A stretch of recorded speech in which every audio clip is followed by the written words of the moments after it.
Dear students, ARM memorial school की online classes में आपका स्वागत है। हमने 2-3 तंत्रों की बात कर ली थी। उसमें पाचन तंत्र की बात हमने कर ली थी, श्वसन तंत्र की बात कर ली थी। आज हम देखेंगे रक्त परिसंचरण तंत्र। रक्त परिसंचरण तंत्र या अपन कह सकते हैं blood circulatory system. Blood circulatory system में आप देखिए कि मनुष्य द्वारा ऑक्सीजन को ग्रहण किया जाता है और उसको पाइपलाइन के द्वारा या धमनियां और शिराओं के द्वारा पूरे शरीर में बांटा जाता है। फेफड़े, अपने श्वसन तंत्र में बात की थी कि फेफड़े अपना जो ब्लड है, फेफड़े उसमें ऑक्सीजन घोल देते हैं और ऑक्सीजन घोल करके और पूरे शरीर में वितरित करते हैं और कार्बन डाइऑक्साइड लेकर के फेफड़ों में लाते हैं। तो ये काम अपना परिसंचरण तंत्र करता है। देखिए, अगर अपन बात करें तो परिसंचरण तंत्र 2 प्रकार का होता है। पहला प्रकार का परिसंचरण तंत्र है खुला परिसंचरण तंत्र। खुले परिसंचरण तंत्र में क्या होता है कि इसमें किसी भी प्रकार की नलिकाएं नहीं पाई जाती है।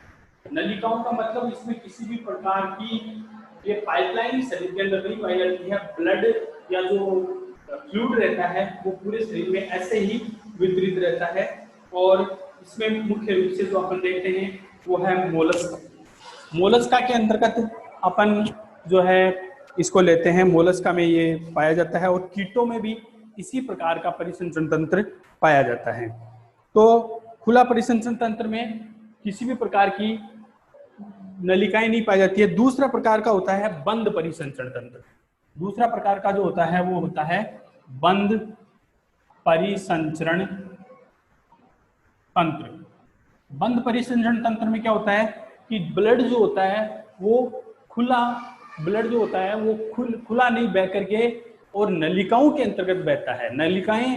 नलिकाओं में पूरे शरीर में नलिकाओं का जाल होता है और उसी में ये बहता है। इसमें के उदाहरण आप देखो, बंद नलिकाओं में ये रुधिर बहता है। इसके उदाहरण अगर अपन देखें तो जैसे मनुष्य है, गाय है, भैंस है, बकरी है, खरगोश है, इस तरह के जो जानवर हैं उनके अंदर जो चौपाए हैं उनके अंदर ये ब्लड सर्कुलेटरी सिस्टम बंद प्रकार का पाया जाता है।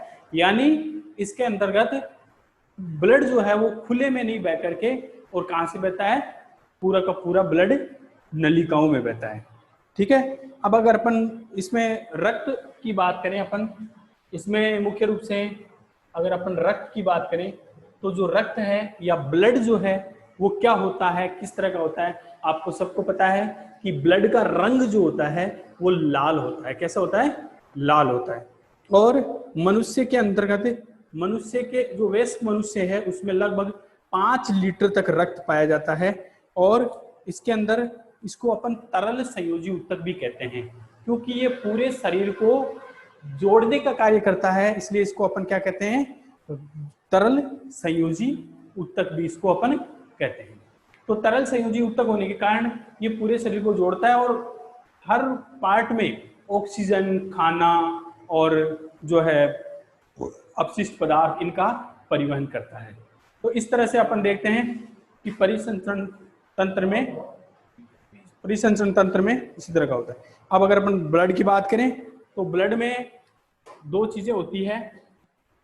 एक तो होता है प्लाज्मा और दूसरा होता है रुधिर कणिकाएं। एक होता है प्लाज्मा और दूसरा क्या होता है? रुधिर कणिकाएं होती है। तो प्लाज्मा तो आपको पता है जो तरल पदार्थ है वो होता है और रुधिर कणिकाएं इसमें अलग अलग प्रकार की होती है ब्लड में जो पाई जाती है, जैसे लाल रक्त काणु या आरबीसी, डब्ल्यूबीसी और प्लेटलेट्स। तो इसके अंतर्गत प्लाज्मा तो अपना तरल होता है, ये तो तरल होता है और इसके अंतर्गत 3 प्रकार की कणिकाएं पाई जाती है। उस 3 प्रकार की कणिकाओं में मुख्य रूप से RBC, red blood corpuscles, WBC और साथ ही साथ में प्लेटलेट्स। इस तरह की ये 3 कणिकाएं इसमें पाई जाती है।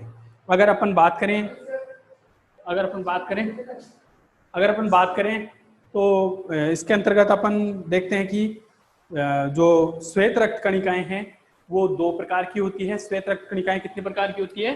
2 प्रकार की। WBC कितने प्रकार की होती है? WBC मुख्य से 2 प्रकार की होती है, जिसमें अपन एक को कहते हैं कणिका में WBC और दूसरी को कहते हैं अकणिका में या कणिका विहीन रक्ताणु। तो इसमें कणिका युक्त और कणिका विहीन ये रक्ताणु पाए जाते हैं। अब इसके अंतर्गत अपन देखते हैं कि कणिका युक्त जो रक्ताणु है या श्वेत रक्त कणिकाएं हैं, उसमें मुख्य रूप से एसिडोफिल, बेसोफिल और न्यूट्रोफिल आती है। कौन कौन सी आती है? एसिडोफिल, न्यूट्रोफिल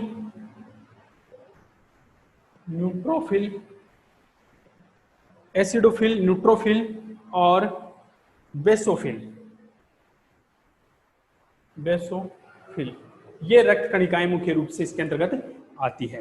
और साथ ही साथ में अपन देखते हैं कि जो रक्त कणिका विहीन रक्ताणु है या WBC है, उसमें 2 प्रकार की आती है, लिम्फोसाइट और मोनोसाइट। इसमें 2 प्रकार की आती है, लिम्फोसाइट और मोनोसाइट। लिम्फोसाइट और मोनोसाइट। इस तरह अपन देखते हैं कि ये ब्लड की अलग अलग प्रकार की रक्त कणिकाएं हैं। तो ब्लड परिसंचरण तंत्र में ही पढ़ा जाता है, ब्लड या रक्त। इसमें प्लाज्मा जो तरल होता है, रुधिर कणिकाएं जो पाई जाती है, उसमें मुख्य रूप से WBC, RBC, WBC और प्लेटलेट्स पाए जाते हैं। WBC के अगर प्रकारों की बात करें तो WBC के प्रकार मुख्य रूप से कणिका युक्त और कणिका विहीन, यानी WBC 2 प्रकार की होती है। और इसमें कणिका युक्त में एसिडोफिल, न्यूट्रोफिल और बेसोफिल। इसी तरह से कणिका विहीन में लिम्फोसाइट और मोनोसाइट। ये अलग अलग प्रकार की रक्त कणिकाएं मुख्य रूप से पाई जाती है। Thank you.